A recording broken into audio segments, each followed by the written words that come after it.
साथियों नमस्कार, novel videos में आपका एक बार फिर बहुत-बहुत स्वागत है। साथियों, आप सभी लोग बहुत ही अच्छी तरह से अपनी तैयारी कर रहे होंगे, मुझे पूरा विश्वास है।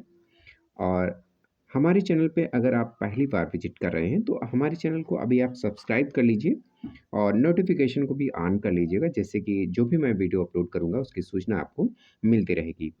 यही नहीं कि आपके फिट इंडिया एग्ज़ाम से रिलेटेड हम क्वेश्चन यहाँ पे आपको प्रोवाइड कराते रहेंगे। आने वाले जो भी एग्ज़ाम हैं, उनसे रिलेटेड जो भी मैं क्वेश्चन आपको प्रोवाइड करा सकूँगा, जैसे कि ट्रिपल सी हो गया। और दूसरी चीज़ हमारे चैनल पे आपको इंश्योरेंस एग्ज़ाम को लेकर के भी काफ़ी सारे वीडियोज़ मिल जाएँगे। वहाँ पर जाकर के आप वीडियो को वॉच कर सकते हैं, क्योंकि अभी क्या है कि अगर कुछ बच्चे आपके इंटर में होंगे और वो भी पार्ट टाइम इनकम भी करना चाह रहे होंगे, तो कभी-कभी क्या होता है, इंश्योरेंस जो है सबसे अच्छा माध्यम रहता है कि पार्ट टाइम जॉब कर सकते हैं इंश्योरेंस में, है ना? एज़ ए एजेंट बन कर के। तो एज़ ए एजेंट अगर बनना है, तो उसके लिए भी एक एग्ज़ाम होता है आईआरडीए का, ठीक है? किसका एग्ज़ाम होता है? आईआरडीए का, ठीक है? Insurance regulatory department of authority of India, ठीक है? भारतीय बीमा विनियामक विकास प्राधिकरण कहलाता है, ठीक है? तो इसका जो है एग्ज़ाम ये कंडक्ट कराता है आईआरडीए ही कराता है। तो उस एग्ज़ाम से रिलेटेड मैंने क्वेश्चंस डाले हुए हैं। काफ़ी लोग इसका लाभ उठा रहे हैं।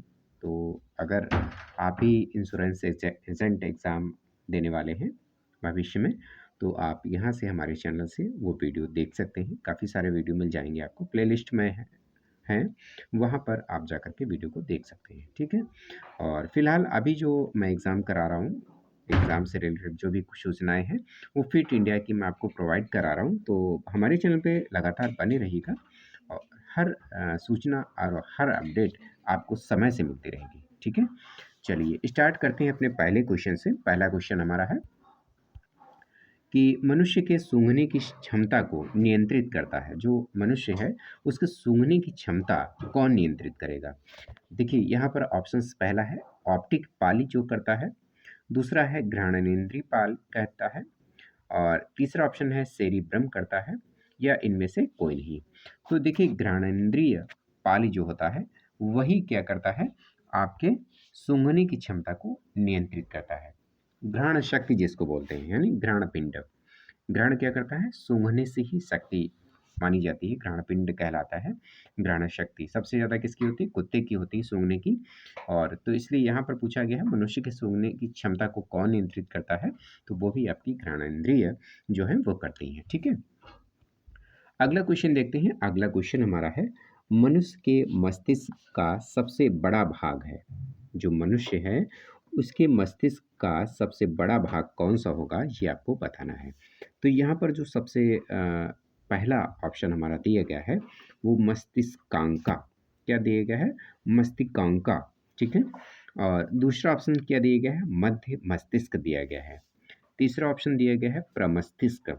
चौथा ऑप्शन दिया गया है अनुमस्तिष्क, ठीक है? अगर हम बात करें कि मनुष्य के जो मस्तिष्क होता है, उसके कितने भाग होते हैं, ये आप बता सकते हैं। अग्र मस्तिष्क होता है, पश्च मस्तिष्क होता है, मध्य मस्तिष्क होता है। यानी अग्र, फिर मध्य और फिर पश्च, यानी 3 भाग होते हैं किसके? मनुष्य के मस्तिष्क के भाग। लेकिन यहाँ पर पूछा क्या गया है कि मनुष्य के मस्तिष्क का सबसे बड़ा भाग पूछा गया है, ठीक है? तो यहाँ पर क्या दिया गया है? प्रमस्तिष्क दिया गया है, तो प्रमस्तिष्क ही हमारा यहाँ पर आंसर आपका सही होगा, ठीक है? चलिए अगला क्वेश्चन देखते हैं। मछलियों के यकृत के तेल में किसकी प्रचुरता होती है? जो मछलियाँ होती हैं, जो मछलियाँ होती हैं, सॉरी, उसके यकृत के तेल में किसकी प्रचुरता होती है, ये आपको बताना है। विटामिन ए की होगी, ठीक है? या विटामिन ई की होगी, या विटामिन सी की होगी, या विटामिन डी की होगी, ठीक है? 4 ऑप्शन यहाँ पर आपको दिए गए हैं। तो इसका आंसर भी हम देख लेते हैं क्या होगा, ठीक है? तो इसका जो आंसर रहेगा वो हमारा रहेगा विटामिन डी, ठीक है? बहुत से लोगों ने विटामिन ए भी सोचा होगा, लेकिन विटामिन ए जो है, यहाँ पर बात करें तो यकृत के तेल की बात की जा रही है। तो यकृत के तेल में सबसे ज़्यादा प्रचुरता की जो मात्रा होगी वो होता है विटामिन डी की ऑप्शन यहाँ पर सही होगा। ठीक है, तो हमें विटामिन डी ही टिक करना है, ए टिक नहीं करना है। ठीक है, अगला क्वेश्चन देखते हैं। अगला क्वेश्चन हमारा है बैंगन किस कुल का पौधा है। ये देखिए परीक्षा की दृष्टि क्वेश्चन इंपॉर्टेंट बहुत ज़्यादा नहीं है, हालांकि हम क्वेश्चन को ले रहे हैं तो देख सकते हैं आप कि बैंगन किस कुल का पौधा है। कुछ जानकारी ही आपकी पड़ेगी। अगर क्वेश्चन देखिए बहुत से कोई ऐसे क्वेश्चंस हैं वो काफ़ी डिफ़िकल्ट हैं, बहुत हाई लेवल के हैं जो कि फिट इंडिया एग्ज़ाम से रिलेटेड नहीं हो सकते हैं। फिर भी मैंने कोशिश की है कि आपको जानकारी जहाँ तक हो, हर चीज़ की जानकारी आपको होती रहे। तो थोड़े-थोड़े क्वेश्चंस मैंने यहाँ पे कुछ हाई भी लिए हुए हैं। तो बैंगन किस कुल का पौधा है ये आपको बताना है। ऑप्शन है सोलेनसी, दूसरा है कंपोजिटी, तीसरा है मालवेसी और चौथा है इनमें से कोई नहीं। तो यहाँ पर जो इसका सही आंसर होगा वो आपको बताना है। सही आंसर इसका होगा सोलेनसी। क्या होगा? सोलेनेसी कुल का पौधा है कौन? बैंगन। ठीक है, तो इसको हमको टिक करना है। अगला क्वेश्चन देखते हैं। फूलों और बीजों को विभिन्न प्रकार के आकर्षक रंग प्रदान करता है। ठीक है, जो फूल होते हैं ये भी इम्पॉर्टेंट है, इम्पॉर्टेंट क्वेश्चन हो सकता है कि फूलों और बीजों को विभिन्न प्रकार के आकर्षक रंग प्रदान करता है। कौन प्रदान करता है? ल्यूकोप्लास्ट प्रदान करता है, या टोनोप्लास्ट प्रदान करता है, या क्रोमोप्लास्ट प्रदान करता है, या इनमें से कोई नहीं होता है, ये आपको बताना है। ठीक है, तो यहाँ पर हम बात करें, देखिए फूल और बीज जो होते हैं उनमें जो आकर्षक रंग होता है वो क्रोमोप्लास्ट के जरिए से ही होता है। किससे? क्रोमोप्लास्ट के माध्यम से होता है। ठीक है, तो यहाँ पर हमको टिक करना है क्या? क्रोमोप्लास्ट। ठीक है, अगला क्वेश्चन देखते हैं। प्रथम वियुक्त प्रतिजैविकी कौन सा था? देखिए पहला जो प्रतिजैविक बना था वो कौन सा था वो आपको बताना है। टेरामाइसिन, पेनिसिलिन, नियोमाइसिन, या इनमें से कोई नहीं। ठीक है, तो यहाँ पर चार ऑप्शन है, चार ऑप्शन से आपको बताना है कि प्रथम प्रतिजैविक औषधि कौन सी थी। वो पेनिसिलिन थी। तो इसका जो सही आंसर है वो कौन सा है? पेनिसिलिन होगा। ठीक है, दूसरी चीज़ हम आपको यहाँ पे बता भी देते हैं कि पेनिसिलिन की जो खोज की थी वो अलेक्जेंडर फ्लेमिंग ने की थी। किसने की थी? Alexander Alexander Fleming. ठीक है, यहाँ पे कुछ देखिए मेरा जो मार्कर है वो थोड़ा मोटा है, इस पे से लिखने में असुविधा होती है। तो फिलहाल आप नोट कर लीजिए, अलेक्जेंडर फ्लेमिंग नाम है। उन्होंने पेनिसिलिन की खोज की थी। और कब की थी उसकी हम बात करें तो इसकी खोज जो है उन्होंने 1928 ईस्वी में की थी। ठीक है, ये ध्यान रखिएगा, प्रथम प्रतिजैविक औषधि पेनिसिलिन है, 1928 में खोज की गई थी और इसके आविष्कारक कौन थे? Alexander Fleming. ठीक है, ये भी इम्पॉर्टेंट था परीक्षा की दृष्टि से, तो ये क्वेश्चन को आप ध्यान में रखिएगा। पौधों को नाम देने वाले विज्ञान कहलाता है। पौधों को जो नाम देता है विज्ञान वो क्या कहलाएगा वो आपको बताना है। तो यहाँ पर जो आंसर हम बात करें तो ऑप्शंस जो दिए गए हैं वो नामकरण है पहला, दूसरा वर्गीकी है, तीसरा पहचान है और चौथा वर्गीकरण है।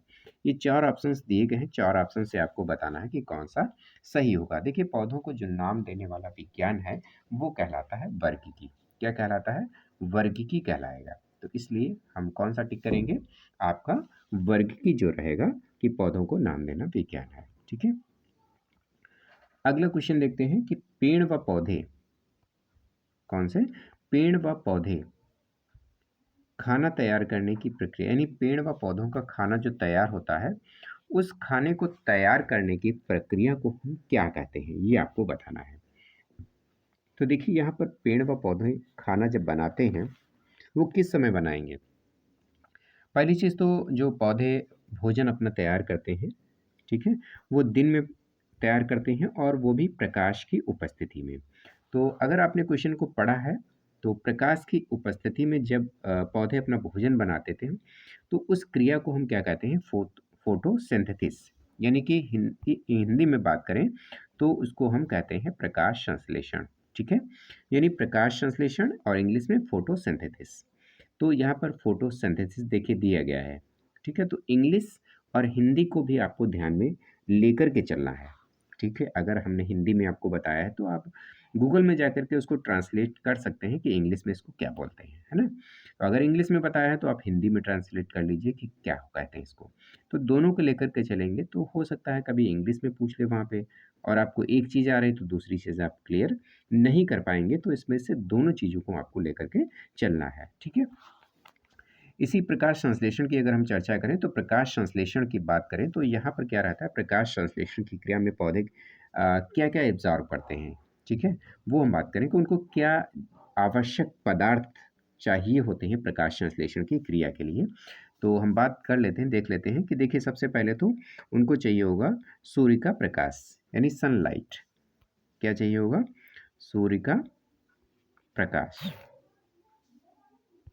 ठीक है? चलिए फिर से मैं लिख देता हूँ, सूर्य का प्रकाश चाहिए होगा, ठीक है, पहला। दूसरा CO2 चाहिए होगा यानी कि कार्बन डाइऑक्साइड जो हम लोग छोड़ते हैं, वो पौधे एब्ज़ॉर्ब कर लेते हैं, ठीक है? और बदले में क्या छोड़ देते हैं? ऑक्सीजन। तो पौधों को क्या चाहिए उसकी हम बात कर रहे हैं, तो सूर्य का प्रकाश चाहिए होगा, कार्बन डाइऑक्साइड चाहिए होगा, ठीक है? अगला क्या चाहिए होगा? उनको हरित लवक, हरित लवक यानी कि क्लोरोप्लास्ट चाहिए होगा, पर्णहरिण चाहिए होता है, ठीक है? और चौथा जो ऑप्शन होता है वो हमारा होता है H2O यानी कि उनको क्या चाहिए होगा? जल चाहिए होता है। तो ये 4 जो पदार्थ हमने बताए हैं, ये प्रकाश संश्लेषण की क्रिया के लिए आवश्यक होते हैं। इनमें से अगर एक भी पदार्थ मौजूद नहीं है, तो प्रकाश संश्लेषण की क्रिया संभव नहीं हो सकती है, ठीक है? तो ये प्रकाश संश्लेषण क्रिया पे मैंने थोड़ा-सा टॉपिक आपको बढ़ा दिया है। माफ़ी चाहूँगा क्योंकि वीडियो लंबा हो रहा है। और फिलहाल यहाँ पर अगला क्वेश्चन लेते हैं कि पित्त निम्न में से किसके द्वारा पैदा किया जाता है? जो हमारे शरीर के अंदर पित्त होता है, वो किसके द्वारा बनता है, ये आपको बताना है। पहला ऑप्शन हमारा है यकृत, दूसरा है गृहिणी, तीसरा ऑप्शन है अग्नाशय और चौथा ऑप्शन है आमाशय। 4 ऑप्शंस दिए गए हैं, 4 ऑप्शन से आपको सही आंसर आपको बताना है। तो इसका सही आंसर क्या होने वाला है? वो सही होगा आपका यकृत जो आंसर है, वो यहाँ पर सही है। इसी को हम टिक करेंगे, ठीक है? और अगला क्वेश्चन देखते हैं। अगला क्वेश्चन हमारा है पाचन तंत्र का हिस्सा नहीं होता है, ये आपको बताना है। कौन सा इनमें से पाचन तंत्र का हिस्सा नहीं होता है, ठीक है? तो यहाँ पर हम बात करें तो पहला ऑप्शन हमारा है यकृत, दूसरा ऑप्शन है आंत, तीसरा ऑप्शन है कार्निया और चौथा ऑप्शन है पित्ताशय। ये 4 ऑप्शंस दिए गए हैं। देखिए पाचन तंत्र की बात करें तो देखिए कार्निया तो हो ही नहीं सकता क्योंकि कार्निया नहीं होता है सर। यहाँ पर थोड़ा-सा मैंने भी देखिए मैं भी कन्फ्यूज़ हो गया यहाँ पर कि पाचन तंत्र से संबंधित है और नहीं वाला मैंने ध्यान नहीं दिया। यही मैं आपको बार-बार बता रहा हूँ कि क्वेश्चन को पढ़िए कि क्या कह रहा है, पाचन तंत्र का हिस्सा नहीं होता है पूछा है, तो इसलिए यहाँ पर कार्निया ही सही होगा कि कार्निया किसका हिस्सा होता है? आँख का हिस्सा होता है। किसका होता है? आँख का होता है, ठीक है? बाकी सारे यकृत क्या है? यकृत भी है, आंत भी है और पित्ताशय भी किसका है? पाचन तंत्र का हिस्सा है, ठीक है? तो इस बेस से ऐसे क्वेश्चन को आपको विशेष तौर से ध्यान में रखना है कि जो पूछ रहा है कि पाचन तंत्र का हिस्सा नहीं है या है, ठीक है? तो जल्दबाजी में क्वेश्चन को आप गलत ना करिएगा, ठीक है? कभी-कभी गलतियाँ हो जाती हैं। चलिए फिलहाल ये थे आज के क्वेश्चन और मिलते हैं अगले वीडियो के साथ में कुछ इम्पोर्टेंट वीडियो के साथ में, इम्पोर्टेंट क्वेश्चन के साथ में। तब तक के लिए नमस्कार।